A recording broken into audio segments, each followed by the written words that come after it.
वर्ग आणि इथे जमलेल्या माझ्या 5 जणांना मी काही 4 शब्द सांगत आहे. तुम्ही शांतपणे ऐकावे अशी माझी नम्र विनंती. सातारा जिल्ह्यातील खंडाळा तालुका आहे. या खंडाळा तालुक्यामध्ये नायगाव हे गाव आहे. त्या नायगावात सावित्रीचा जन्म झाला. पुण्यातील गोविंदराव फुले यांचा एक मुलगा, त्याचे नाव ज्योतिबा, त्याच्या आईचे नाव चिमणाबाई. एकीकडे शाळा तर दुसरीकडे जटल कामे, तर तिसरीकडे सावित्रीबाईंकडून संसार, अशी अनेक कामे ज्योतिबाईंनी केले होते. ज्योतिबाईंना व सावित्रीबाईंना शिक्षणाचे महत्त्व कळले होते. शिक्षणाशिवाय माणसाचा काही उद्धार नाही. ज्योतिबांनी सरकारी नोकरी न धरता शिक्षकाला मान घ्यायचं ठरवलं. सावित्रीबाईंना खंबीरपणे साथ द्यायचं ठरवलं. जानेवारी 1848 रोजी बुधवारी पेठेतील भेडे या वाड्यामध्ये मुलींसाठी पहिली शाळा सुरू झाली. सावित्रीबाई घरोघरी जाऊन पालकांना शिक्षणाचे महत्त्व पटवून देऊ लागल्या.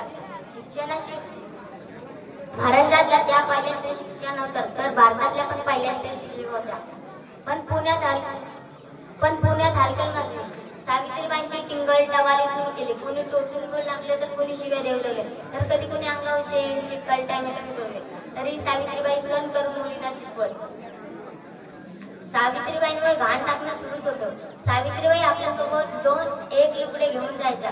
जाताना ते खराब लुगडे घालायच्या व शाळेत गेल्यावर त्या धुतलेले नवे लुगडे घालायच्या. मुलींना शिकवल्यावर त्या घरी जायच्या टायमात ते मल्लेले लुगडे घालायच्या आणि मगच घरी जायचं. एवढं म्हणजे 4 शब्द संपूर्ण. जय जय महाराष्ट्र, भारत माता की वंदे.